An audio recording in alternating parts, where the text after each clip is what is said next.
All right, man. I am here with Charles Haywood from the Worthy House. How are you doing, sir?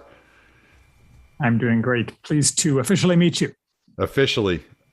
Not that we had been talking for the last 20 minutes off the recording. Okay. So secrets to everybody. Yeah.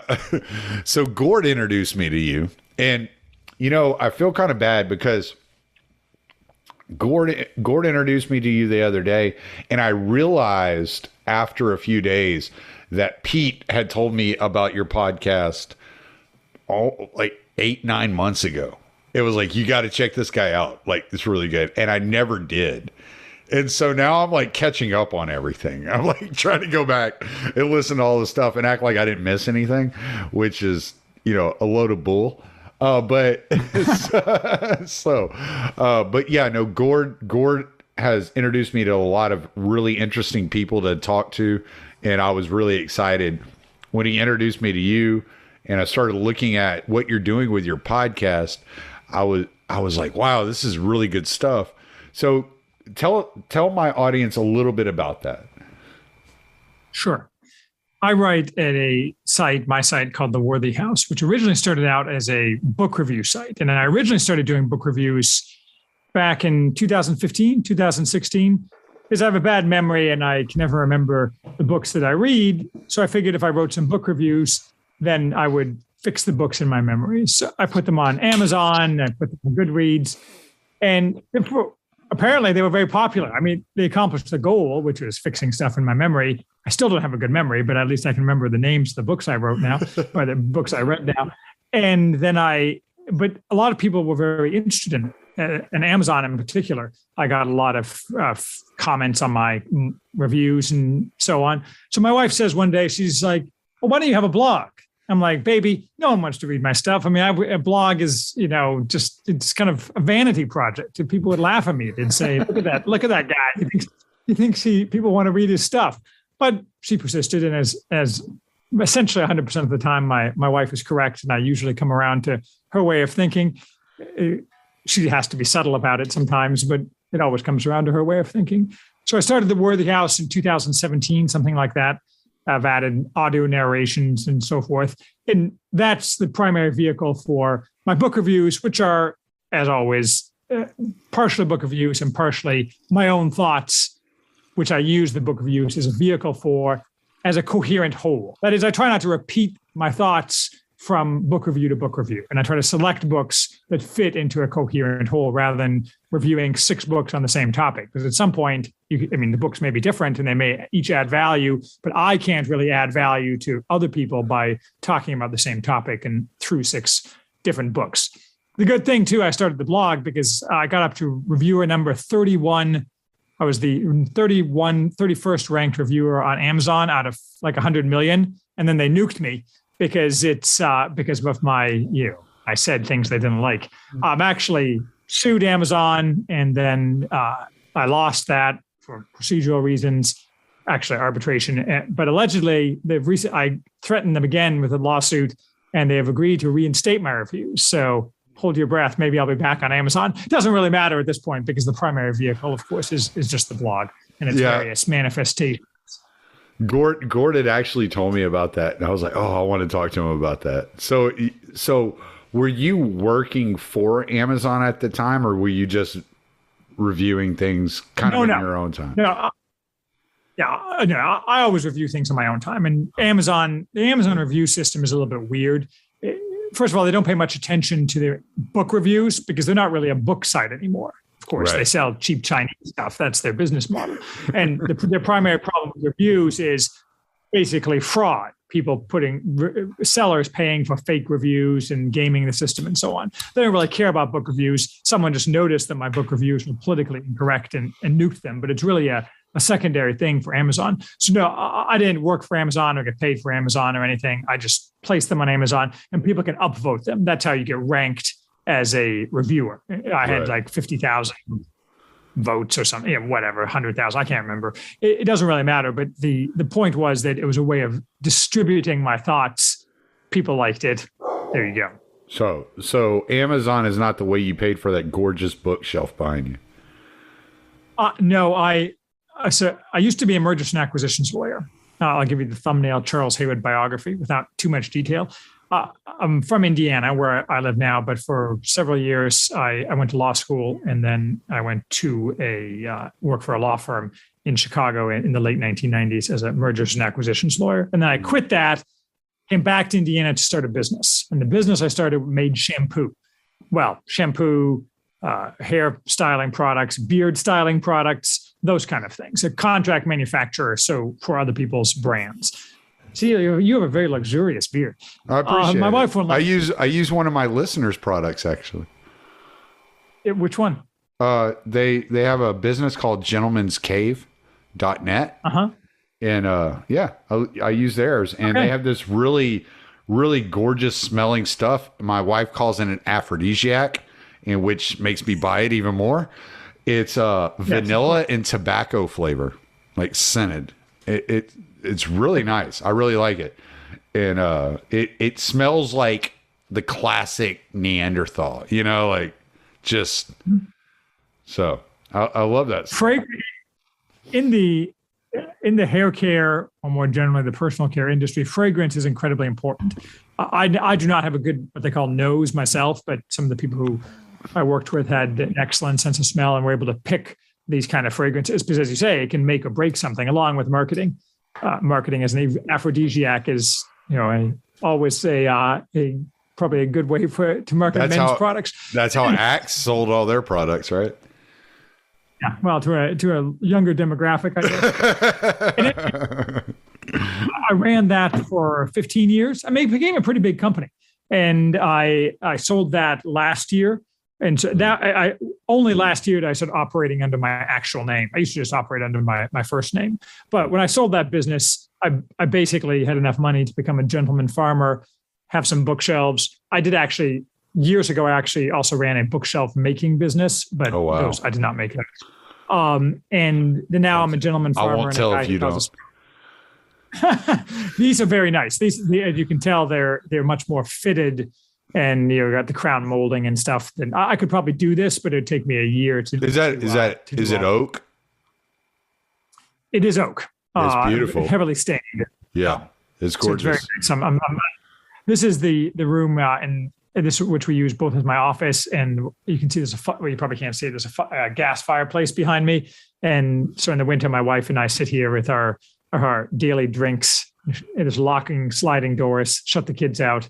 Tell them to shut up and go to bed and watch the fire. Nice. That's our uniform wintertime entertainment. That's all right. Yeah. So I do want to ask you about the whole shampoo business, because this is something my wife is super interested in. She's always looking for the products that are what do you call it? Where they haven't killed animals, where they haven't tested them on animals, not tested on animals. Animal friendly. Yeah. So leaping bunny seal of approval. What in your opinion is the best women's product that is not tested on animals, as far as shampoo goes? Like the thing that we are missing is that no products are tested on animals. With the rare exception of some cheap Chinese stuff, maybe the tests they used to do on animals that were really nasty 30 years ago, 20 years ago, especially what they called the Dre's test, which is where they would put shampoo and what have you into rabbit eyes, caged rabbits. They would hold them and test the effect on eyes. Nobody does those tests anymore. So the reality is no animal testing takes place. And while some people emphasize it in the marketing, and there's this certification, Leaping Bunny, that certifies this, it's just a question of people certifying something that's already true, which is that they don't do animal testing. So for all practical purposes, there is no animal testing nowadays. And even on things that like sunscreens have to be tested, the FDA requires, but they recruit people to do it. So they hire people who agree to test the sunscreen on their arm. So there's no involuntary testing on animals to speak of in any kind of hair care or skincare product nowadays. Gotcha. Okay. I was just curious because she started buying this. I think it's from a Japanese company, and it's they're bars. It's not even like liquid soap, like liquid shampoo. It's bars that she uses, and she loves it. I mean, she has really curly hair, so she loves it, and it works. Those are good. Those are called Syndet in the trade. They're Syndet bars, synthetic detergent. That makes it sound bad, but they're actually, I mean, it's a very good form factor for a lot of people. I mean, I don't use it myself, but some people really enjoy those things. I didn't actually make those. That's a different manufacturing process. Most of what I made was liquids, but it's like bar soap. Bar soap is a totally different manufacturing process. It's like any industry. When you get close to it, it subdivides into different competencies, and people focus on different areas of expertise. And that same thing is true for things that are solids versus liquids and what have you. But if, in all seriousness, if your wife is interested, I thought you might be saying that she was interested in starting a business, because most of these very successful hair care businesses start off with an individual entrepreneur, and most of them fail. But the right people can, with the right story and the right marketing, can actually be very successful, especially if they're paired up with the right manufacturer. So in all seriousness, I'm not sure if you were implying she wanted to start a business, but if she ever did, I'd be happy to add my 2 cents worth. No, she's not going to start a business in beauty products. She's actually she's a virtual assistant, so she runs her own business, basically being an assistant for people that make a lot of money. And so she runs a couple of companies basically from the administrative side.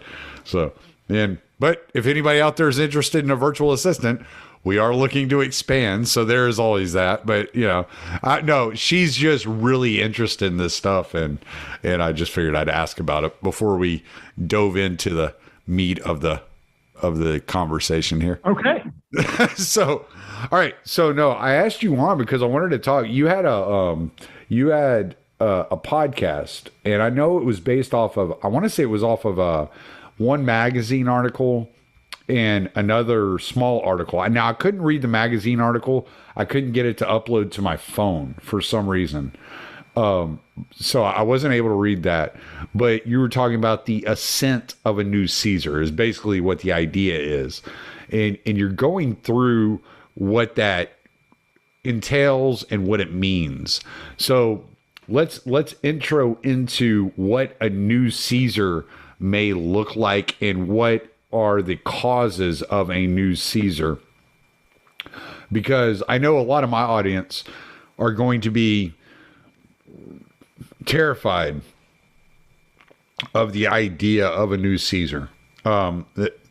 Being at the Libertarian Institute, myself being more of an agorist kind of guy, I'm not really interested in a tyrannical regime, but I do have a really close friend of mine who calls himself a democratic. He's interested in a democratic dictatorship, which I found really interesting. So there's this idea, and I'm not saying that you're excited about the idea.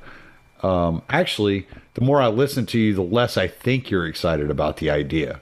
But you're willing to come to terms with the idea. Maybe I'm getting this wrong, so you can correct me if I'm wrong. But it seems like you're not excited about the idea, but you're willing to accept the idea over what we already have. You think it's a better idea than what we already have. Is that fair?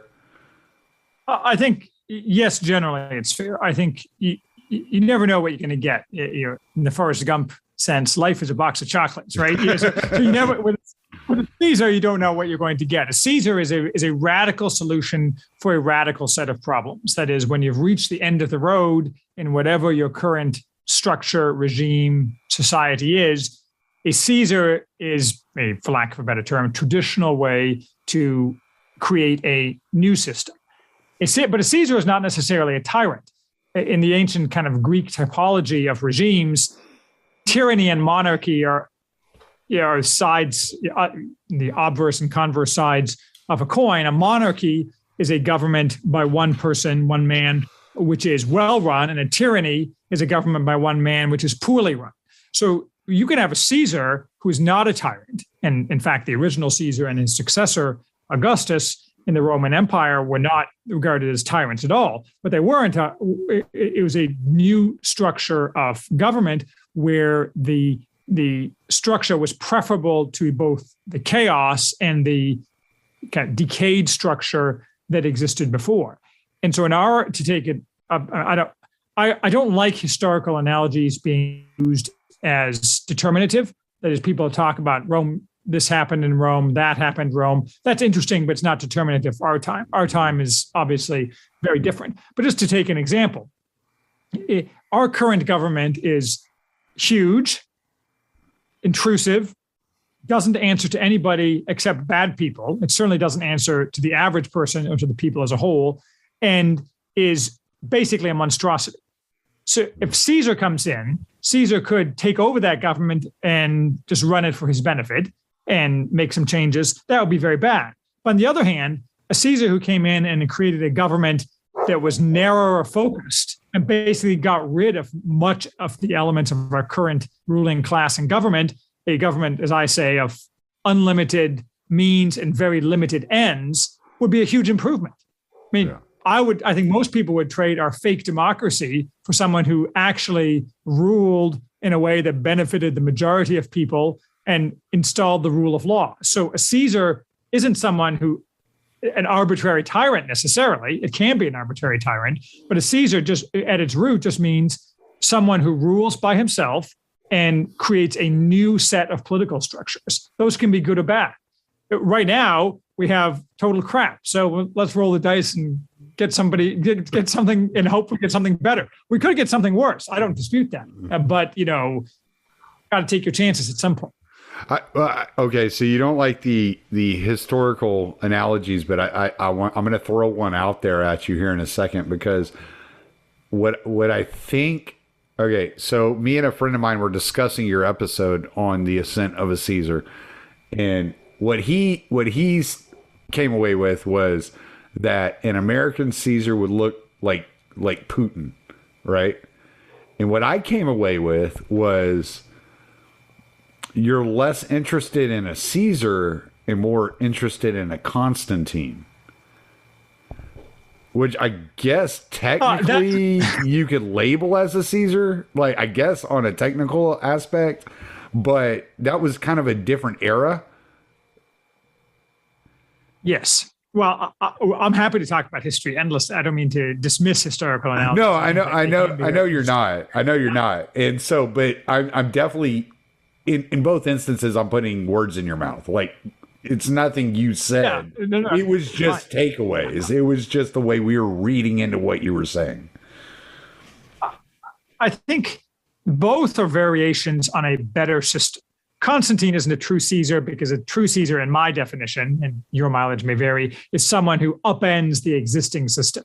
And Constantine did upend the existing system in a sense by adopting Christianity, but the basic structure of the Roman Empire remained the same under Constantine as it had previously. I mean, yeah, they had some civil wars and so on, but I mean, he wasn't a Caesar in that sense. He was a successor Caesar, someone who had taken what an earlier Caesar had done and continued that political structure, and he changed it in certain ways. I think it's important to not get hung up on what the perfect system is, because you're not going to get the system that you aim for. You're going to get a system that organically arises from whatever the new situation is. That may be a kind of Constantinism where you have a Caesaropapism, a combination of the church and the state, or it might be something totally different. The goal of this is to upend. I mean, I'm not going to personally upend, but my prediction is, I'm too old. The prediction is that at some point, someone will upend the system and create something new. And the goal is to inform the thinking of the new ruling class as they kind of adhere to that person in order to hopefully move the new regime in a improved direction. And to do that, the role, I think, of people nowadays is both thinking and talking, as you say, and forming ad hoc networks of people who can, if such a thing comes to pass in the next 5, 10, 20 years, can work together in order to help create a new and better system after we, in essence, wipe out the old one. So to play the kind of speculative game, because a lot of this conversation is speculation. It's just kind of like you're taking lessons of history and you're kind of like trying to add them to modern day. How do you think this would play out? You seem to have quite a few different scenarios that could play out, that could lead to a Caesar.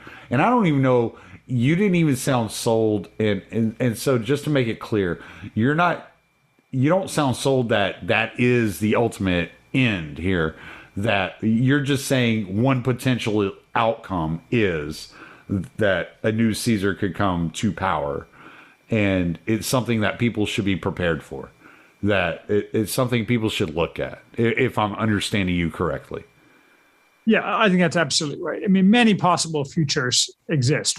Some of them are very unpleasant. I don't believe that the current kind of regime is going to last any significant length of time, but from that can result all sorts of things. You could imagine a kind of gradual societal decline to kind of a Venezuela type situation in the United States, for example. I think, though, that's unlikely in the United States because I think there's a lot more virtue remaining in the United States than there are, and virtue isn't exactly the right word, more spirit, thymos in the old Greek word, the remaining, at least in areas of the country. I think the reason I've been focusing lately on Caesar is both because it's a topic of interest, but it's probably the most likely, some variation that has the most likely outcome, simply because the Caesars, kind of by definition, follow a time of chaos where people have just had enough with whatever the old system was, and their lives are very unpleasant, and they think they can improve their situation by signing up or adhering to or simply not objecting to some guy who comes along and overthrows and upsets the system. If you haven't gotten to that point and you don't have basically chaos or war, which someone like this can come in and basically grab the helm, you're more likely to have a coup where someone already part of the power structure comes in and takes over the existing power structure and administers it for his benefit. But that's not a Caesar. That's just some guy who wants to take over the existing structure. A Caesar, in my topology, has to construct a new, not necessarily 100% new, but a largely new form of government, and more broadly, reestablish a lot of the elements of society that are quasi-governmental or not even necessarily governmental at all. So given that my premise is that this society is heading very fast for the trash bin in the sense of chaos and other things, probably as a result of some kind of economic collapse, simply because and you can go into this in great detail, but I think everybody who's paying attention realizes that our ruling class and the regime as a whole is a clown group of people. And you just can't run a government or in a society on a clown basis. And we could talk endlessly about the specific indicia of that clownery, whether it's all the fake money. Can I ask you real quick before we move on, because I want to ask you, like, do you really believe it's a clown show and these people are just incompetent, or do you think these people are evil? Because that's something I've been dealing with over the last couple of years, and I've come to the terms that they're evil. I mean, they kill a bunch of people, little kids, like children overseas, and then they act like, oh yeah, it's justified. That, like, they're just kids, but they were probably going to be terrorists anyway. And it's just like, you're killing kids on the potential that they may become terrorists, and you're justifying it in that way. I don't know. I've come to the conclusion that they're just evil. Well, I would like to choose both box A and box B. I was thinking about it. So this is actually, so they're penny-wise. We're governed by Pennywise. Yeah, more or less. So here's the thing. So, like, the most recent example, though there's many examples of the evil incompetence of the United States government, is droning that family during the Afghan crack up, where they killed 7 children, and they first announced it as killing a bunch of terrorists. So obviously that's evil, and it's evil. They won't take responsibility and so on. But think about it. that also shows incompetence, because this is a critical moment in American history. Everybody knows it. They have to do something, and all they can do is kill some randos. I mean, it's just so total incompetence on every level and evil. That's a perfect example of the both things being true at once. And just because you have a bunch of fancy weapons that look impressive, and you can do evil with them, and you do evil with them, doesn't mean that you can competently execute anything. You just people complain that your cell phone is a CIA spy. I mean, maybe, but that requires people who are more competent in order to administer that system, to do something with the data that comes from all those phones. And what they can do is kill a bunch of children, even when they know it's important that they get this one right. Yeah. So I just don't believe. So it's both. Definitely. I have no disagreement that the entire regime is entirely evil. That I have no, I mean, not like God and arguing with Abraham about the fate of the city of Sodom. There no doubt are some just and honest and righteous people within the current regime, but that's good. That's the good news. Those people can join the new regime and be useful. Yeah. Because I just think about it, like every time they were supposed to get something right, like you look at Waco, they were supposed to get it right because Ruby Ridge was such a nightmare.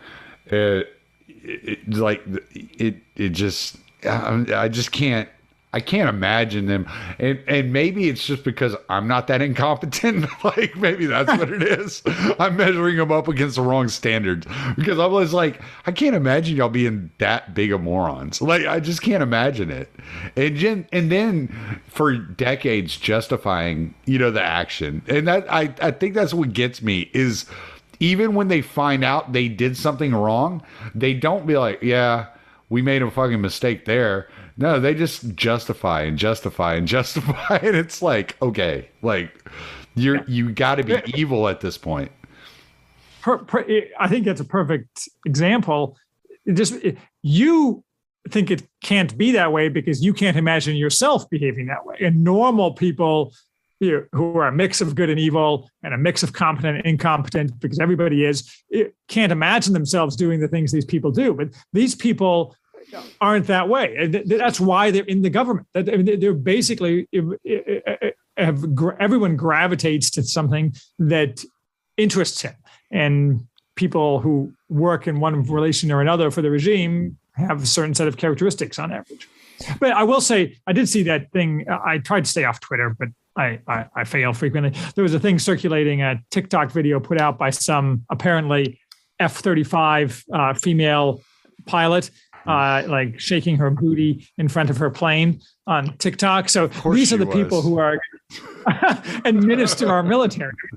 And you've seen all these examples of dumbassery in the military. So I try so much not to see half this stuff anymore. I came to a conclusion the other day that this debauchery that we're seeing all around us, and I mean it's everywhere.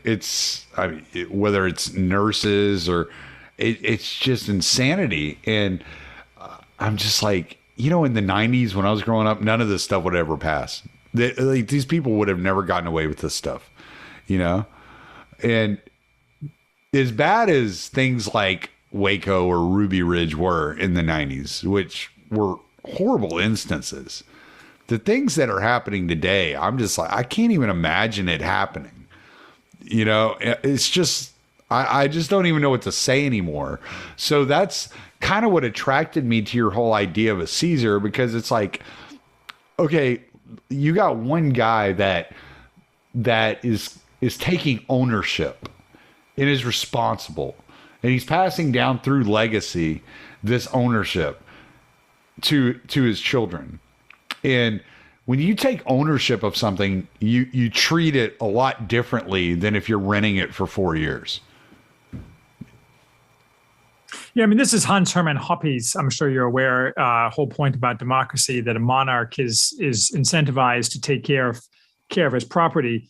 And that makes a lot of sense. I do think it's worth taking a look at that article that you couldn't download to your phone in Asylum magazine, yes, which was what to do when Caesar comes, there's based off, there's a Robert Conquest wrote a book in the 1950s called What to Do When the Russians Come. So I do think, for example, I point out in there that, like, I'm a big gun guy. I think guns are important. I think, but Caesar's probably going to confiscate all the guns because that's just the way. I mean, everybody in America having guns is a complete historical aberration. And I'm all for it. I mean, I think the more guns, the better, et cetera, et cetera. But if a Caesar came along and instituted a decent government, it's unlikely that we'd all get to keep our guns. So there's other things that I think are downsides to Caesar that aren't necessarily obvious all the time. That is the old American, if you think of it, the American ethos of self-reliance, individualism, all the kind of things that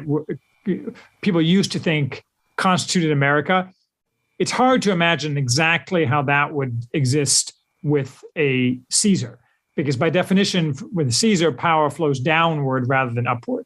So I'm not quite sure exactly how that could potentially work, because there's a lot of people who still live not under the boot of the federal government who wouldn't take kindly to Caesar, even if Caesar did them the favor of getting rid of the current regime. I don't know how that would work exactly. So I think there's a lot that would have to be worked out. I don't claim to have all the answers, because people who predict that their ideology gives them all the answers usually are very bad people. I'm just saying that it's likely to happen simply because we're probably going to head into a time of chaos. The current regime is fragile and incompetent and can't deal with a crisis. There's no crisis that our current government could deal with without basically causing catastrophic fracture. It's unimaginable. Can you imagine a crisis the government could handle competently?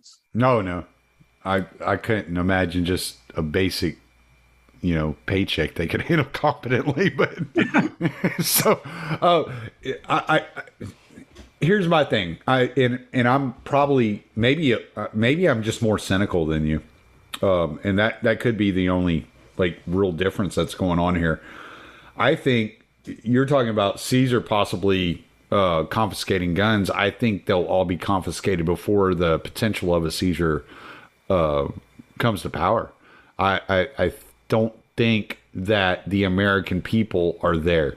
I think we're looking at a situation where if this comes to fruition, it's another 3 or 4 elections away.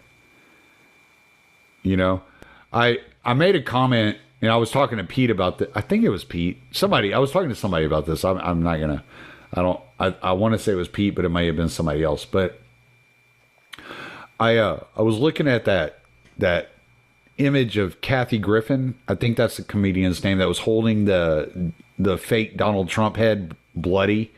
And what came to mind was Salome beheading John the Forerunner. And I was like, what comes next? What comes next? What if Trump were the Forerunner, let's just say, what's next? And then I heard your episode on Caesar, and I was like, oh crap, this could get really bad really fast. Because if that kind of guy, because I don't think you're going to get, I don't think Caesar is, I think you made a good point in your episode when you started talking about military generals, and you named out a couple of specific military men that had the potential to gather that kind of following. I think that's what you're going to be seeing. I don't think it's going to be like a Trump character. I think Trump is just diagnosing the disease. He's just a diagnosis of where the problem lies. It's going to be a real strong man. It's not going to be some real estate agent from New York, looking to, if we go to war, we should be, henchmen and charging, money, whatever. The guy never scared me. He never really bothered me. I thought he was funny and ridiculous. And, I was waiting for him to come out with a Brondo commercial, which never happened, which was disappointing. I see Trump. I totally agree with that analysis of Trump. I see Trump as a fire starter, though. And by that, I mean, yes, we could go through a couple more elections, but and before bad things happen, because by definition, a crisis is hard to predict.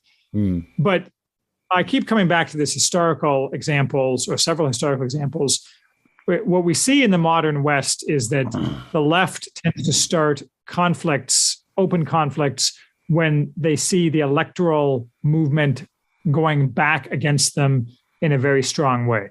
And at that point, they basically throw caution to the winds. And I have several pieces on this, like the Finnish Civil War of 1918 and the Spanish Civil War, both basically started like this. So I could totally see in 2024, if Trump ran, which I don't want Trump to be president again, but if Trump ran and won, there's no way that the regime and the left would accept that presidency.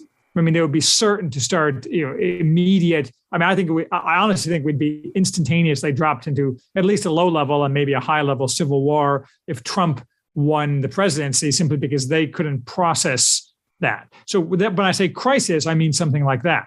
Yes, it's possible we could get through 3 or 4 elections and Ron DeSantis could win, because I like Ron DeSantis fine, but I don't think he would really do anything hugely different. I just don't think they could accept Trump winning again, because it creates this cognitive dissonance. Their heads would explode and they would be forced to take some kind of action. I also think on the gun.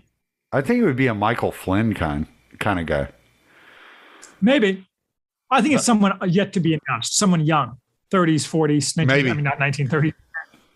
You need someone young. I mean, historically, it's always young, not 20s, but not 50s either. Yeah, but I mean, it's got to be somebody with like some giddy up to them. Like, I feel you there, but they also have to have some brass behind them balls. You know what I'm saying? Like because the way the institutions are organized and the bureaucracies are organized at this point in time, they've never been on the side of the people. And to sell yourself as, and that's what I see Trump did that was so revealing. He sold himself as being on the side of the people. And it appeared he tried. Now, of course he's an elitist. That's the only reason he was able to even compete. But it felt like he was trying to be on the side of the people, and so whenever I look at it, I'm like, okay, if I look at Trump as the forerunner, what he's doing is he's laying out a path for somebody else to come up behind him. Who is this other person? And I think you're right. I think it's somebody in their 30s or 40s, and somebody but they're going to have some military experience. They're going to be high up in the brass. They're going to have combat experience. Yeah, I mean, typically you see the revolt of the colonels. It's typically colonel and lieutenant colonel kind of level guys. They're not at the top of the brass, but they've led men in actual combat, and they're respected for that, and have though I don't know if any people at the colonel level who are, I mean, nowadays I think they only award higher rank to people who are adequately woke. So maybe that's not actually true here. Yeah. But it might be Admiral Rachel Levin. Probably not. I mean, you just prove my earlier point. I mean, but you have endless examples. Like I think it's right. Someone like that. Trump's problem. Trump just lacked discipline.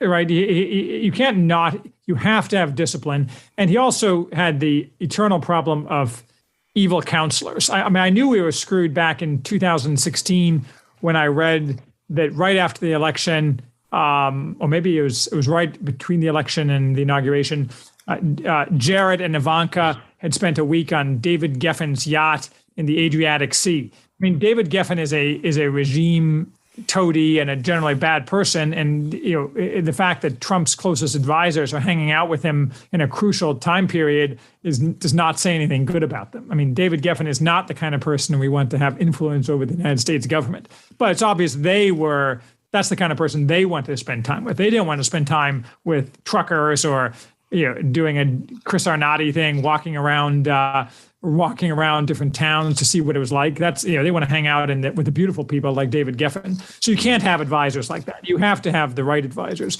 I mean, you mentioned Gord. Gordon McGill, I promised him he'll be Minister of Transportation if I ever take power. I mean, you need people like that, right? You need people who have real experience and are in touch with the actual material that they're supposed to be in charge of, not some kind of people who spend all their time hanging out with recording moguls. Are you rolling your own cigarette? That's very impressive. Yes, sir, I am. And it's done. Skill. Yeah. Yeah. I do this a lot. You should see Actually, you should see me doing it whenever I have a 53-foot trailer on the back of me. I can do it then too. So. Well, I don't smoke, but my dad smoked a pipe, and so I actually, unlike a lot of people, enjoy the smell of tobacco smoke. You don't smell it much nowadays. My grandfather was a refugee in Germany. He was Hungarian, a refugee in Germany after the war, and he quit smoking cold turkey because cigarettes were money, and he had 3 small daughters. So he quit. He went from smoking a lot of cigarettes to 0 because he couldn't afford it anymore. Smoke your money. But so there you go. Nonetheless, hand rolling has always impressed me as a talent. Yeah. My wife insisted. She's from South Africa, and she lived in London for a couple of years, and they rolled a lot over there. And so when she found out we could roll our own here, she was like, "Oh, we got to get tobacco," So I was like, "All right." So we started rolling our own. How'd you meet? We met on Facebook, believe it or not. Yeah. Uh-huh. Yeah. It was a long heavy, way from South Africa to. Yeah, it was a heavy metal fan group. So we ended up in a conversation, and then we ended up talking daily, and then emailing daily, and then Skyping 8 hours a day, and it just one thing led to another, and we ended up getting married. Yeah. That's awesome. Yeah. So we have it's a pretty cool relationship too, because it's based off of our personalities and not off of sexual prowess, which was always an issue I had in prior relationships. It was like once the sex kind of died, it was like, all right, I'm done with this. So yeah. So I really appreciate and enjoy our relationship. Yeah. Have you ever been to South Africa? Yes, sir. Yeah, I went and met her parents and spent a couple of weeks there. That's awesome. I have not. It's supposed to be a beautiful country. It's beautiful. Yeah, it's beautiful, but either have armed security or carry a knife or something, because there's a lot of crime there too. Yeah. So you got to be careful. There were some touchy situations that I found myself in the couple of weeks I was there. I was like, Jesus, man, I lived in the United States for 36 years and never once had to pull a knife on anybody. And I pulled a knife like 2 or 3 times when I was in South Africa just for 2 weeks. Wow. Yeah. So it's just one of those things. You just got to be really careful. You got to be very aware of what's going on around you. But yeah, but it is gorgeous. It's some of the most gorgeous country I've ever seen in my life. Yeah, I mean, that's what everyone says. I had a couple of friends. I have a couple of friends from South Africa who left for one reason or another. And my wife's Australian, and her father had some cousins in South Africa. Ran a tour, safari guide or something like this, safari tour or something like that. But we kind of lost touch with them. So unfortunately, talk about a country that could use a Caesar. Yeah, no, very upset about Australia. It's not entirely surprising to her or to me, because the Australians aren't nearly as individualistic or as properly based as sometimes Americans see them. But their complete collapse in the face of tyranny is just a wonder to behold. And I don't like so many things about the modern age, and by the modern age, I mean the past 18, 24 months, I find them very difficult to understand, either by historical analogy or by rationality or by whatever conspiracy theory I can think of, like the lizard men are running everything, whatever. I mean, I find everything very difficult to explain that I see in the world around us. It's very frustrating to me that I can't. It's not that I'm looking for easy, pat answers. It's that so much doesn't seem to make any sense at all. So you wonder, are you missing something? Is the regime really super competent and wonderful, and I'm the person who's the problem? I mean, it's enough to drive you to drink. I don't know. It's do you think? Do you ever think that maybe America is too individualist and autonomous to accept any kind of rule of this sort that you're talking about? Well, we are accepting it now. Or do you just think it's inevitable? Well, but it's kind of backhanded right now. Like, you're talking about somebody who's in your face and just saying, "Yeah, I'm your dictator now. That's just the way it's going to be," you know. Whereas, kind of now, if you're not paying attention, if you're just a normie who's not paying a lot of attention, you can kind of be like, "Yeah, whatever," you know, and just go on about your business. Yeah, but you're missing that in order for Caesar to come to power, things would have to go farther down, such that people would see that a major change would improve their situation, such as there being open warfare, you can't feed your children, those kind of things. We're not going to wake up one day like Monday and tomorrow and discover that everybody wants a Caesar.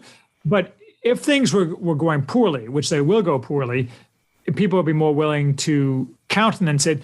And the other thing is, think of Caesar comes in and says, and I'm not necessarily in favor for Caesar, just for the record. I just think this kind of something. Yeah, I want to make sure. I want to make that clear. Like, we're not talking about what we want here. We're just speculating on possibilities. But let's say, just from our perspective, right? We don't, we're opposed to big government and in favor generally of more liberty and so on. If Caesar comes in and says, "Hey, look, I'm not going to have any elections anymore, and I'm going to run stuff, but I'm firing 90% of the federal government, and I'm eliminating entirely, 70% of the federal agencies, and that's all going to be done on a state or local level, and most of it's not going to be done at all. And call me if you need something." I mean, most people would probably, about a very significant number of people would probably think that was a pretty good deal, especially if they were getting food put on their table, and the president, not the president, the Caesar did a variety of other things that were crowd pleasing, as you've mentioned earlier. Generally speaking, Caesars tend to be focused on being men of the people. So the right person with the right political talents. We're not imagining Nancy Pelosi as Caesar, someone with no, basically a mentally inferior person with no personality skills. I mean, that's not what we're talking about. That's a person like that will never get to this point. We're talking someone with a subtle understanding of human nature, surrounds himself with competent people who he's not afraid of. I mean, a person like that could accomplish a lot in making people happy and satisfied. And yeah, okay, people like to vote, but at some point, it's a truism. People prefer to eat. Yeah. So, there you go. Yeah. Okay. So let's dig into some of the things that are happening right now that brought this to your attention, that made you aware that this was a potential. You had brought the economy up earlier. So dig into a little bit of that and what you see happening. Supply chains are obviously in the news here the last few months. So what do you see going on that makes you, I wouldn't say certain, but aware that this is a potential? Well, the supply chain thing is a good example. Like, I don't know what's happening with the supply chain, but nobody knows what's happening with the supply chain. I was talking this afternoon to a friend of mine who's kind of a normie centrist. And though that he's a big firm lawyer in Chicago, which makes him, if he's normie centrist, that makes him right wing by big law firms. Yeah, by proxy, standards. Yeah. but this wasn't a political thing. He says he's a very outgoing guy. He says he's talked to all these people. He has lots of clients, lots of friends. And he's tried to get, and no one can answer like what's wrong with the supply chain with any kind of degree of specificity or coherency or any kind of grand unified theory. So that's an example, I think, of simply of economic fragility. And yes, you can point to things that are kind of obvious, that just-in-time production has created the risk that if things don't arrive just in time, you get ripple effects throughout the supply chain and throughout the economy. But more broadly, my thesis is that most of our economy is fake. That is, the GDP is fake. It's a fake measure of fake things. Most people work what David Graeber wrote. Guys, it was a kind of Occupy Wall Street guy who wrote a book called Bullshit Jobs. He died last year after I wrote a review of his book, but it wasn't negative. So hopefully the two were not connected. But his point was that most jobs are bullshit jobs. And that's true. I mean, if you think about it, I mean, it depends on who you are and who your friends are. But coming from a kind of originally professional managerial elite background, I know a lot of people who have a lot of money who have never done anything actually productive in their life and who have basically been parasites upon various forms of rent seeking. And that's very true among a significant fraction of the professional managerial elite. It's less true among people who are work with their hands or do things that are tangible. But even there's some element of it. For example, if you're involved in transportation, whether that's trucking or something like that, that's obviously not a bullshit job. But on the other hand, much of our economy is people buying cheap Chinese shit off Amazon, and truckers are paid to move that stuff around. But is that really a viable economy where people spend their fake money the government printed on importing fake brands off Amazon that come from China and moving them around? I mean, yeah, they're doing something, but as part of the overall picture, is that actually a sound economy? I doubt it. I mean, it doesn't seem to me that that's sustainable for any length of time. But ultimately, in order, you have to create value from within the society to allow people to purchase goods. And when you're printing fake money and buying stuff from abroad, especially stuff that's cheap Chinese crap that falls apart, this is just never going to last forever. So again, I'm not an economist. I don't really understand economics. I don't have an opinion about what the perfect economic or monetary system is. But you look around and everything is fake. And it feels fake and everybody knows it's fake, but we don't really mind because we can get stuff off Amazon. We can watch Netflix. Everything seems fine. Yeah, it's fine until it all crumbles in on itself like the house from Poltergeist, and then it's not going to be so fine. At least that's what I think is going to happen. I can't prove that though. I can't even give you a precise mechanism. It just feels that way. Yeah, yeah. And what do you think? What do you think came first? The lack of purpose or the fake economy? I think that may be the best question I've gotten in the past month. I'm going to have to ponder that one for. I think the lack of purpose came first. I mean, you started to see the lack of purpose in the 1940s and 1950s. You saw Robert Nisbet wrote a book in the 1950s called The Quest for Community, where he identified a lot of the kind of social atomization that was coming about and the insertion of the government in the place of intermediary institutions. And I think that went hand in hand with an increased focus on getting stuff, forcing women into the workforce so you could have two-income families, and then so people could have more stuff. And that exacerbates the loss of meaning because everybody knows you feel good when you buy stuff, but it's a very transitory feeling. It doesn't substitute for the feeling that you have being in a community or going to your church or dealing with your children, interacting with your children. So I would say the purpose, the kind of cracks in our society, generically you could refer to as purposelessness, probably came first before the fake economy. I suspect we did not have a fake economy in 1950, and we had a faker economy by 1980. And now we have a majority fake economy. Yeah, I kind of get where you're coming from because it feels like the consumerism is pushed upon us to fill a gap that is never filled by consumerism. And it's just like, well, you buy a bunch of shit because you're told the way that to fix your life is to buy a bunch of shit. And you're not feeling complete, so they tell you to buy more shit. So you buy more shit. and you still don't feel complete, so they tell you to buy more shit. And it's just like this never-ending cycle.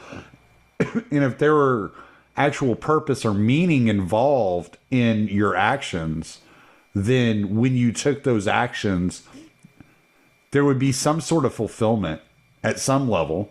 Maybe not. You may not be able to fill that God-shaped hole in your heart, like whatever that is, but you would at least be able to.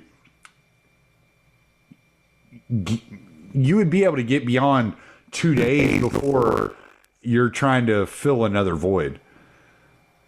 Yeah, absolutely. I mean, I can't remember when I wrote about this, but I did some research into the amount of advertising to young single people, particularly young single women.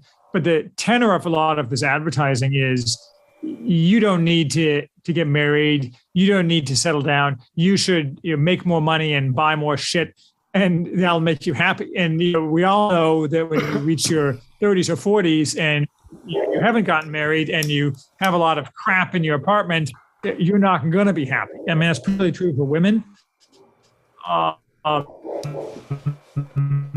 But not exclusively. And the variable is telling us this is the way we should run our society, but because that's the way that money is made, by selling stuff to people and convincing them to keep buying that rather than saving the money so they can buy a house and raise a family and spend money on their children. Right. Well, and you just did this review of Ted Kaczynski's book, and I think this all kind of plays together, at least the way I'm reading it. I'm reading a book right now called Future Shock that a friend of mine told me to read. Is by Alvin Toffler. I'm sure you've heard of him.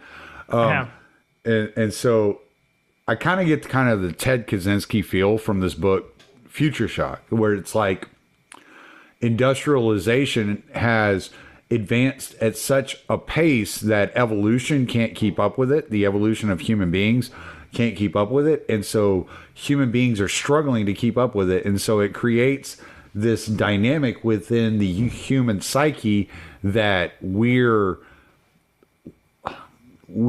constantly in strife, and we're constantly trying to figure it out. And so it's destroying, family relations and personal relations and the way that you interact on a daily basis. And some of what you're saying, I can't help but kind of contribute to this entire industrializing and the advancing of technologies in this field. Like, how much do you think that plays into it, and how much worse do you think it's going to get before the average person begins to realize that it's not good for them? Yeah, I mean, this is what the James Poulos and some other people they call the eat the bugs, live in the pod kind of problem. I mean, people are encouraged more and more to do that, so or mandated more and more to do that. I think the problem is insoluble without some return to a societally broad-based religious belief. And by religious belief, I don't mean substitute religious belief. I mean actual religious belief. I think it just, as a practical matter, it's been demonstrated throughout history that a complete societal lack of religiosity creates a variety of fatal problems for the society. But leaving aside some of the other problems, I think for the individual, that's really the only substitute. There's no way out of this spiral of technology and consumerism except people rediscovering the divine and to fill, as you say, the God-shaped hole in their heart. What that is, I don't know. I think there's a couple of different possibilities, and maybe it'll be Mormonism. Mormonism is popular, growing religion. But the reality is that people will not get off this train without either a religious renewal or some kind of collapse. Kaczynski basically thinks we should all go back to the Bronze Age, and that'll solve the problem. And he's right; it will solve the problem. If we're all living in villages of 50 people, people will all have meetings. I don't like that solution, but in some ways, that solution, I don't disagree, I think that solution is better than looking at what lies ahead for our society on its current path, merely extended forward. I think that it is, everybody knows, but nobody can prove that vast numbers of Americans are suffering every day. I mean, you can point to things like antidepressant uptake and things like that, but I don't think that, in part because the regime media doesn't report on it, and in part because a lot of people simply don't want to put themselves on display. I think that if you just pick an average person out of America, the chances that person is spiritually and psychically suffering in significant ways that were not nearly as widespread even 20 or 30 years ago is very great. And that is simply not sustainable. People, eventually that'll cause a catastrophic failure. That alone will cause a catastrophic failure of the system. The kind of atomization, hopelessness that a lot of people have. People need hope. And as you say, buying stuff isn't going to fix that. Well, I think Kaczynski was onto something in as far as the tribalism of humanity, right?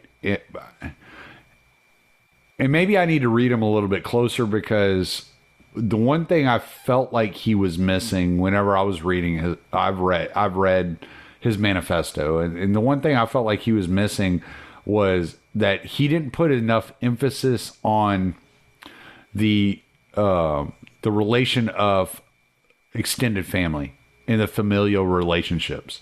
And I think that's what's missing. I think that once the extended family was whittled down to the nuclear family, that was the beginning of the end. That's kind of the way I look at it. And I could be wrong. No, I totally agree. I mean, and you see I think a justified criticism of a lot of American conservatives is they look at this 1950s nuclear family as the ideal. And I don't think that's the ideal at all. I mean, you have to have a much wider familial web, but people don't like that. It reduces your autonomy. I mean, your mother-in-law is in your face all the time when she lives with you, right? Yeah. And so you get some, like in some cultures, like I have some Indian friends, and the mother-in-law expects to be toadied to by the daughter-in-law. I mean, that it's understandable. People don't really like that, but as a societal structure, I totally agree. Extended families are really necessary, and to do that, you have to have lots of children as well. I mean, and then people don't have lots of children nowadays, so that's its own set of problems. Yeah, that is absolutely its own set of problems. I've often pondered and kind of chuckled. I was like, why are the conservatives so worried about the liberals wanting like so many abortions, when if the conservatives have enough children and the liberals keep killing off their own children, then there won't be any liberals to fight against. It's like, well, but the liberals, as we know, the liberals spend enormous societal resources indoctrinating the children of the conservatives. Well, that's because the conservatives don't take enough time to spend with their own children. True. Very true. That's their own problem. That's their own fault. Like, I'm not going to feel bad for you if you pass the buck off to the state. Yes. Sorry. But that ties back to your point about the extended versus nuclear family. That is, right. Nuclear family makes life easy because you don't have obligations, and it makes you feel like you have more liberty, because you do have more liberty. I mean, at some point, we should probably have much more liberty vis-a-vis the government and much less liberty vis-a-vis our family and neighbors in terms of societal strictures and opprobrium being used to form the society. I think we've gone kind of backward. Now we have less liberty. The government is all up in our cheese, and our neighbors aren't allowed to even look sideways at us. It should probably be the reverse. That's an interesting point. That is a very interesting point, that as the government has grown, you've experienced more liberty, but it tends to be that as the government's grown and you experience more liberty, you're begging for more liberty. That's an interesting point. That if you were, quote unquote, tied down with the responsibilities of an extended family in a tribal settlement, so to speak, you may not have as much liberty, but you may not crave it near as much either, because there might be more purpose in your life. Mm-hmm. I mean, it's well established that primitive societies like hunter-gatherers and small tribes suffer zero depression, for example. They simply don't have a lot of the psychological disorders that characterize modern man, because you wake up in the morning and you know exactly what the meaning of your life is. You don't spend much time wondering about it. I mean, that may not be ideally to your liking at any given time, but you're not worried about your place or your meaning or anything like that. I remember hearing an interview with, there's a guy, Justin Wren, who goes on Joe Rogan every once in a while. And Joe Rogan was interviewing him, and he was talking about going to pygmy villages in Africa and teaching them how to dig wells. Mm-hmm. And he was talking about depression and wanting to commit suicide at one point in his life. And these people looked at him like he was fucking crazy, because they were like, we're struggling day in and day out just to stay alive. I mean, it's truly, as insensitive as it sounds, suicide is a first world problem, right? Like, the third world aren't worried about killing themselves. They're worried about trying to eat tomorrow, you know? But in some ways, that's good for you. I mean, it's not good for you to worry where your next meal's coming from, but it gives you a sense of purpose. I mean, you're right.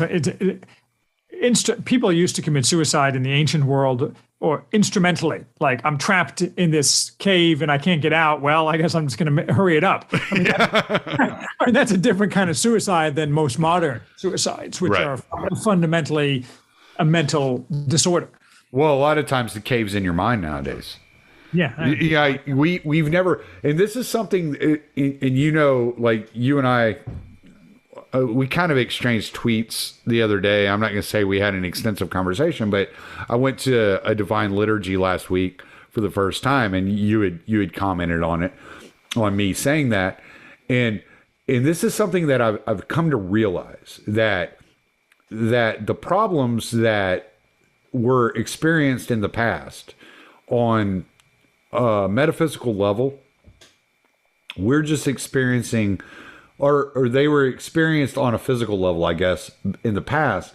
We're experiencing them on a mental level, on an emotional level. But they're the same problems. I mean, it's not anything else. And when you're avoiding the metaphysical, when you're not willing to embrace the metaphysical, when you're not willing to look at the spirit of the way things are, the way things work, then you are going to have these issues.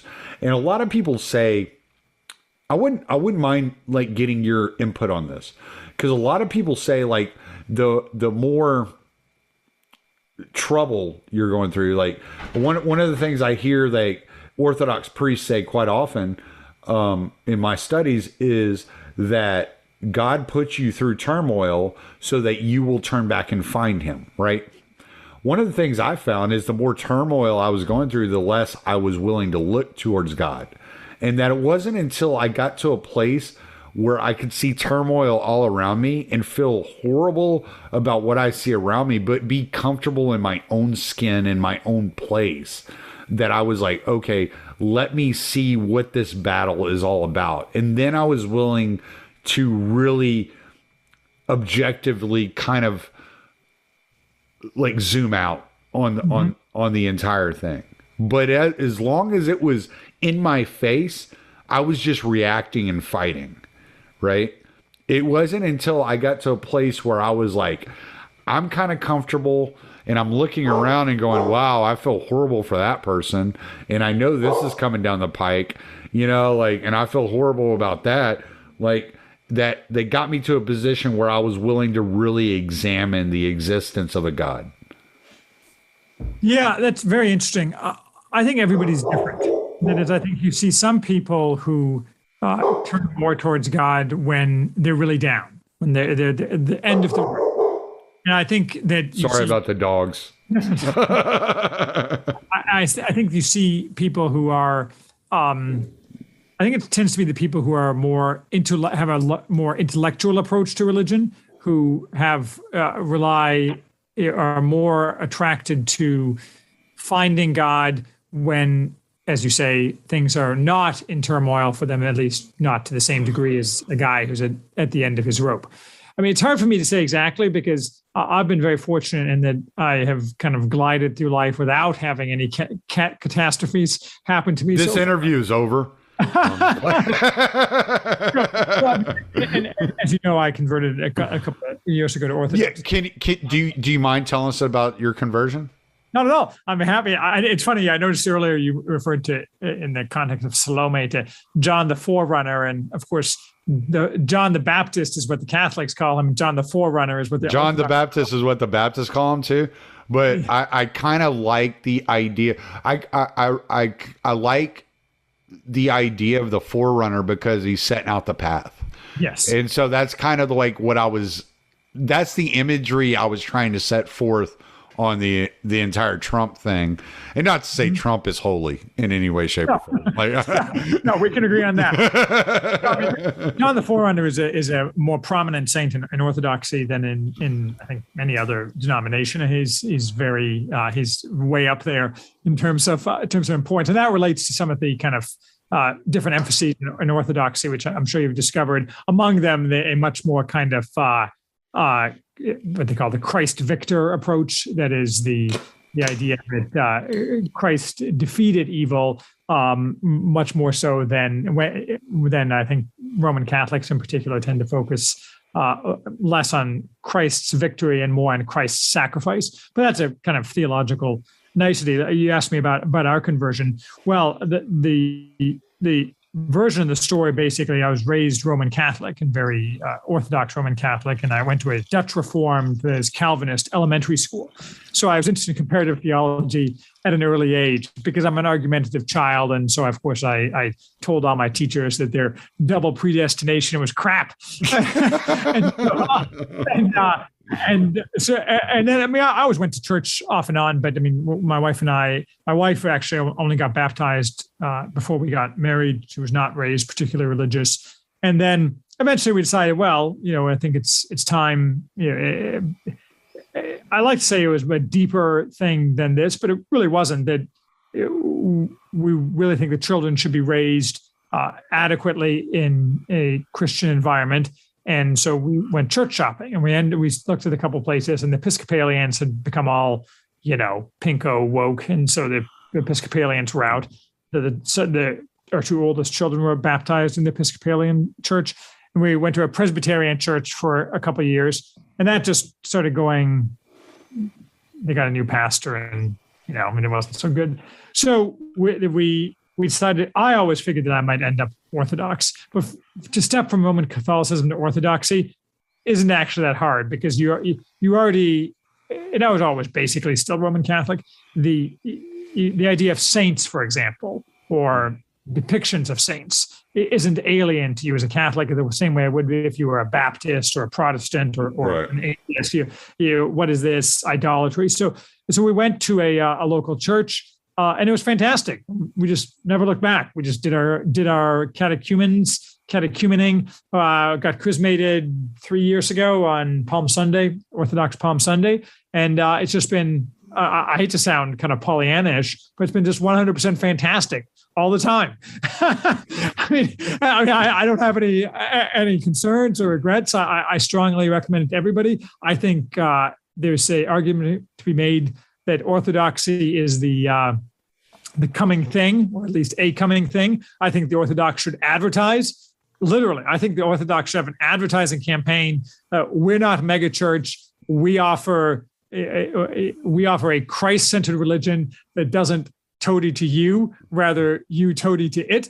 And I think there are a lot of people out there who are looking for, especially in these days of megachurch and kind of simpering Roman Catholicism, led by its current pope. There are people who are looking for the Orthodoxy as an alternative. But it sounds like you've been studying it for a while, but you said you just attended your first divine liturgy. Yes, sir. Well, I mean, I don't know about a while. I read The Religion of the Apostles by Father Stephen DeYoung. Uh-huh. I've been listening to Lord of Spirits. Yep. And I went through what is available online of The Whole Counsel of God by Father Stephen DeYoung. And so I've kind of like got an idea of where it differs from Baptist religion, which is, I was raised Southern Baptist, you know? So I already kind of knew the differences in the theology. I just wanted to see what the difference was in the service. And it kind of, people ask me, like, the people that were there, because I went from Southern Baptist to full agnostic, right? And I'm still kind of agnostic. I still have an issue with telling people what I know is true. Like, no matter what I think, I have a real problem with telling them that this is, without a doubt, a fact. You know, my wife and I were talking about this earlier, and my wife's an atheist. And so she was like, okay, so why are you listening to all this Orthodox stuff? Like, what is going on here? And I'm like, well, this is the way I'm looking at it. And basically, I told her, I was like, I was raised Baptist, and I was very familiar with what the end times were supposed to look like. And I'm looking around, and I started looking around in 2019, and I started recognizing there's this religious tenor like surrounding politics that is very uncomfortable to me. It gives me the heebie-jeebies. It's like it's almost like I'm witnessing something happen that I never thought was able to happen. It was like, no, I don't know. Because in the Baptist religion, it's weird because it's so materialistic, but at the same time, they talk about demons and spirits. And so, but you're looking at it from a materialist point of view, and you're not looking at it from a mystical point of view. And when you start looking at it from a mystical point of view, it kind of blows your mind what's happening around you. And so I look at, like, let's just take, for instance, the whole COVID regime. And I look at the shot, and I'm like, okay, so you're telling me I either get baptized with this vaccine in order to chase away the demon, or I have to wear your talisman, your mask, and get tested every week to prove that I'm not in communion with your demon. You know, this is weird to me.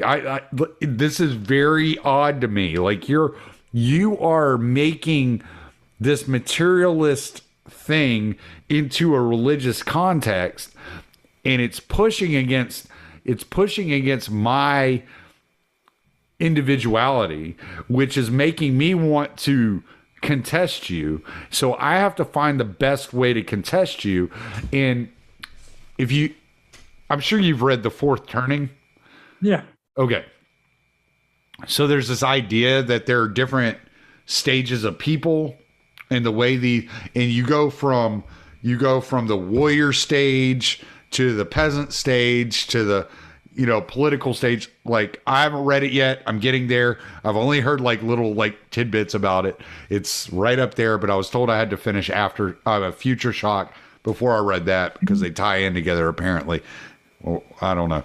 I'm going to find out, I'm sure. but anyway, so my buddy James Gentleman, I was on his show the other day. He asked me, he was like, so let's say there's the capitalist, the priesthood, the warriors, and the peasants. Are we going from the capitalist phase to the peasant phase? Is that what we're looking at? I was like, well, I don't know, man. But what I do know is we're in a situation where the capitalists own the priests and the warriors. So there's nobody to pray for or protect the peasants. We're all on our own, and we got to figure out something. And whether it's a higher something or a lower something. And that's kind of where I'm coming from.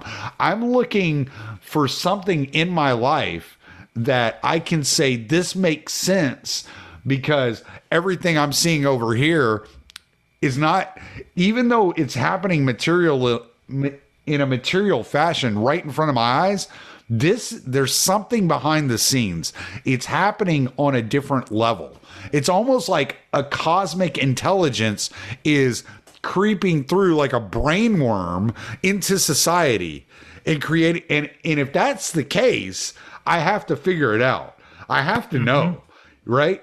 And so that's the journey I'm on right now. That's what I'm doing at the moment. I can't tell you I've come to a conclusion because I haven't, because none of it makes any sense to me in reality. Like when I try to say it, I'm like, you sound like a fucking lunatic. What are you talking about? Shut up. No, I don't sound like a lunatic.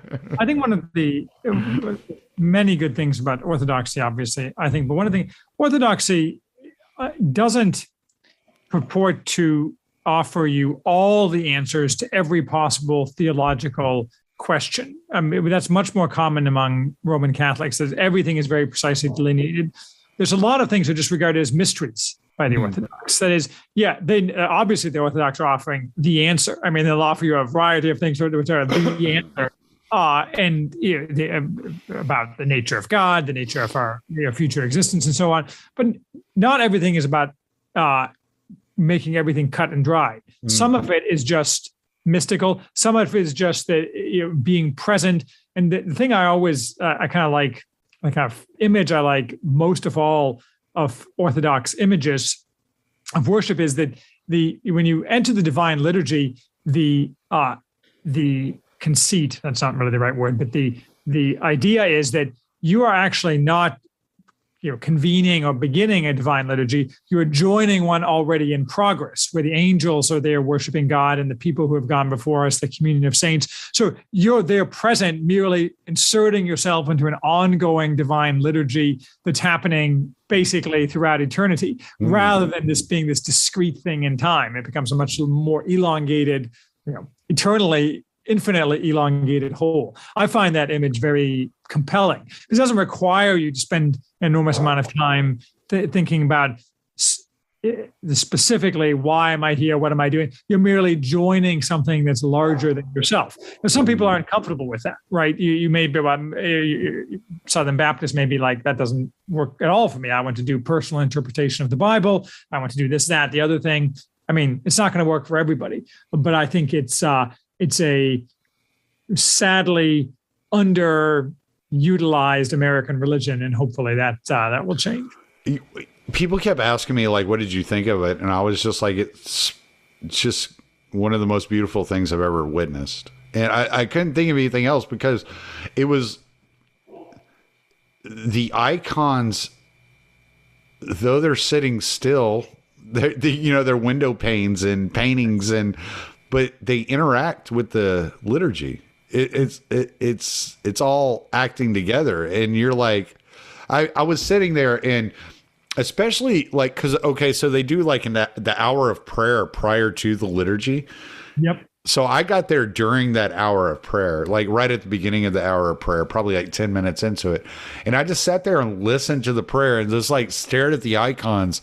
And I was like a bump on a log the entire day, just trying to process like everything that had just happened, like right in front of my face. There was a moment, and I brought this up on another podcast, and it was one of the most beautiful moments that I've witnessed in my life. There was I lost your video. No, I'm still here. Okay. I'm just messing with you. That's all right. So I just like, whoa, you're gone. This is what I get for talking about this. Oh, no. But, I'm sorry. I didn't mean to interrupt. That was actually very, very beautiful. So please continue. Yeah, no, there was a moment, like they're going around with the sacrament. They're going around with the Eucharist. They're praying over it. They walk down the aisle, and then they come around and they walk down the center aisle with it as they're praying. Yep. And as the priest is walking with the Eucharist, this guy just reaches out and grabs his cloak. And all I could think of is that there was that story where the sick man fought through the crowd to get to Jesus and just grabbed the back of his his robe. And that's just kind of the image I got. I was just like, wow, that was powerful. Like, that was actually the gospel reading today in our church. I didn't go today, and I didn't go today because the priest is out of town until next weekend, and my wife wants to go the next time I go, and I did not want to bring her when the priest wasn't there because it's not a liturgy. Yeah. Right. So I was like, all right, we'll wait till next week because then you'll see what I saw last week. Right. Because she stayed at home to clean up the house. She was like, I really want to clean this house. I want to stay home. I was like, all right, it's fine. I'm going to go. And so I ended up going by myself last weekend. So today we didn't go do anything. We stayed at home. We're going next weekend because the priest will be back from Transylvania next weekend.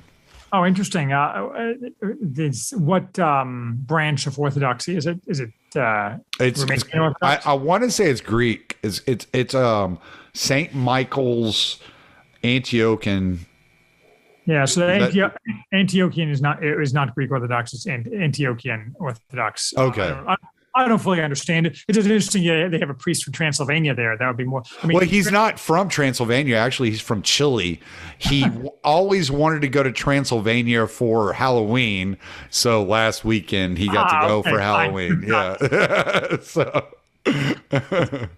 No, well, obviously it's desirable if you can take the same journey as your wife, right? And I was very fortunate in that my wife and I, who tend to have no daylight between us on a lot of things, just by good fortune, took the same path basically at the same time.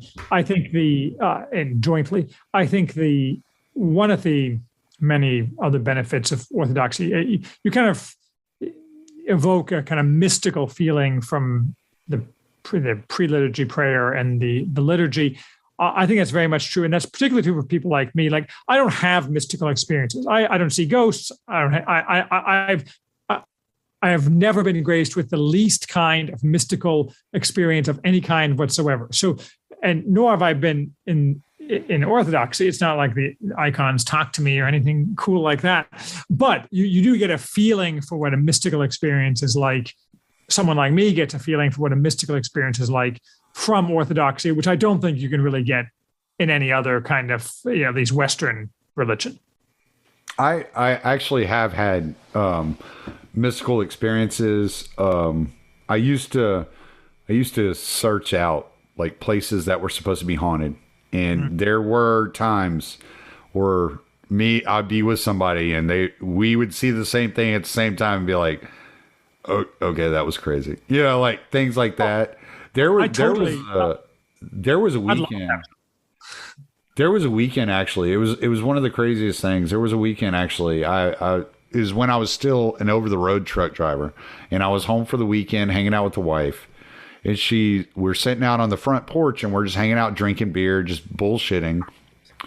And she's like, "All right, I'll be right back. I got to go to the bathroom." And she said when she walked back outside, she went in, used the bathroom. She said, "I'll walk back outside, and you were gone." And I'm looking around like, "Where'd you go?" And it's like 2 a.m. Mm-hmm. And she's like, 5 minutes later, I get a call from a cop going, "Yeah, I picked up your husband on the side of the road about 4.5 miles away from your house." And just within like 10 minutes, I don't know, I was down the road. 800 feet down my driveway and 4.5 miles down the road. And neither of us know how I ended up down there. Neither of us. And it's like, okay. Yeah. I mean, like, no, I totally believe that other people have bona fide mystical experiences all the time. I have just never been so graced. And of course, it's dangerous to ask for things like that. Because when you actually get them, they're can often be terrifying, and they may not be, in fact, mystical experience granted you by kind powers, but rather by evil powers. So you have to be very careful about those kind of things. You end up 5 miles down the road in a ditch barefoot, and you're like, "How the hell did I get here?" Could have been worse, I guess. So I guess, man, I still, things did change in my life at that point in time. Like some things like about the way I approached my life changed at that point. Some of them for the better, some of them for the worse. It made a difference in the way I experienced life. And I still don't know what it was. I don't know what happened. Yeah. You know, and I don't think I ever will. No. But I do know that there are things that in my life I experienced after that point, and in the way, like, it's not even like a conscious, like, I decided to change these things. It's things changed about the way things that, like, the way my body reacts to things changed. Like, it's just, yeah, it was like there was an actual physical change that I had no say over after that. They say that being hit by lightning and surviving it creates all sorts of unpredictable physical changes. Maybe it's not just being hit by lightning that can cause all sorts of hard to trace, but nonetheless very real kinds of changes. Right. Yeah, no, for sure. So, but yeah, I'm extremely interested in Orthodoxy. I would recommend two other authors. There's a woman named Frederica Matthews Green, who's married to a priest and has written several books. She was a hippie in the 1960s and then had a mystical experience and converted. She and her husband converted to Orthodoxy. And then there's a guy named Hopko, a priest now dead, who wrote 4 basic paperback books, just kind of about explaining Orthodoxy. But I think the Lord of Spirits podcast and DeYoung and Father Stephen Damick, I like those guys, but I think a lot of their stuff is pretty out there. I mean, not out there like wrong, but like it focuses on some of the kind of less nuts and bolts and more the Council of Spirits kind of thing stuff in Orthodoxy, which is very interesting to me, but it isn't as nuts and bolts as say the Hopko stuff might be.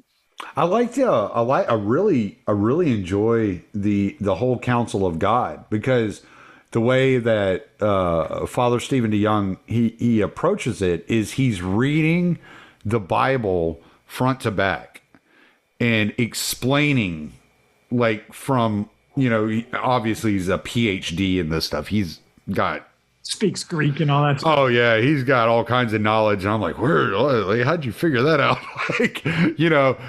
But so like it starts actually in Luke, and he explains to you, like, Luke is a history book, and it was written as a history, and this is the way and the reason that Luke is different than Matthew or Mark or John is because of the way that Luke approached it, and yada. And so I really like that, because it's like a Bible study, and you can listen to it and you're kind of getting this knowledge, and you're kind of seeing the background, and he's giving you all this insight. Also, I read this book here recently. I plan on reading it again. It's by Matthew Pajot, Jonathan Pajot's brother. The Language of Creation, Cosmic Symbolism, and Genesis. And so I read it once. I plan on reading it again. I got a lot out of it first time. I've heard of the book through his brother, obviously, but it sounds fascinating. Yeah, I got a lot out of it the first time I read it, because it really made me stop to, like, look at what was being said. Like, when it kind of separates the micro and the macro, right? So you got this, like, let's just take the very beginning of the Bible, right? So you had God separated the waters from the waters, the heavens from the earth, and then he separated man from woman, right? And so you got man representing the heavens, which is one side of the waters, right? So you got this whole macro to micro like line, and then you got the other side of the waters, earth and woman. So man, being representative of the cosmos, is the head of the family, right? So, but it also, man does what? Plants seed, in woman the earth. So there's this whole macro micro whole thing happening there that you're reading through it, and you're like, oh, I see what's being said here. Like, it all makes sense now. There's a lot more sense being made when I can look at it from that angle. Like, the carpenter is reading the blueprints, and and creating order out of chaos, which makes sense. Why was Jesus a carpenter? Oh, he's building. Interesting. You know, like, and it's just this whole thing that's going on, and you're like, oh, all this makes sense, you know? Okay. Like, you know, so, yeah, it's very, very interesting stuff, you know, like when you get into all that and you're like, oh, I get it. Like that actually like connects some dots for me that I was not seeing at all in the first place. Yeah. No. And then that's how you get Caesar. Back to the subject at hand. No. I like long diversions. I mean, I'm not sure I have any more insight into Caesar. I don't know if I even know what to ask about Caesar anymore because my mind is going elsewhere. I will bring the two topics together a little bit, which is that in a well-run society, someone like Matthew Pajot is well known and celebrated by the elites of the ruling classes, as opposed, and by other people too. But like, you know, he's patronized by the ruling classes. He's publicized, and we don't have that. Yeah. One of the possible benefits of a Caesar is the right Caesar could make that possible. Yeah, very true, man. Well, I want you to get your drinks with your wife tonight, dude. And I know we're done. I could talk to you for fucking hours because this is so. Do it again. This is so fun. I'm having so much fun chatting with you. But plug everything you got to plug. We're gonna call it quits. Tell your wife I apologize for keeping you so long. Not at all. The only thing I have to plug is the products of my website, theworthyhouse.com, which are available as writings on the site, as well as audio versions through all the usual podcast platforms, as well as on YouTube and other video platforms, though they're only audio, but some people prefer to consume them there.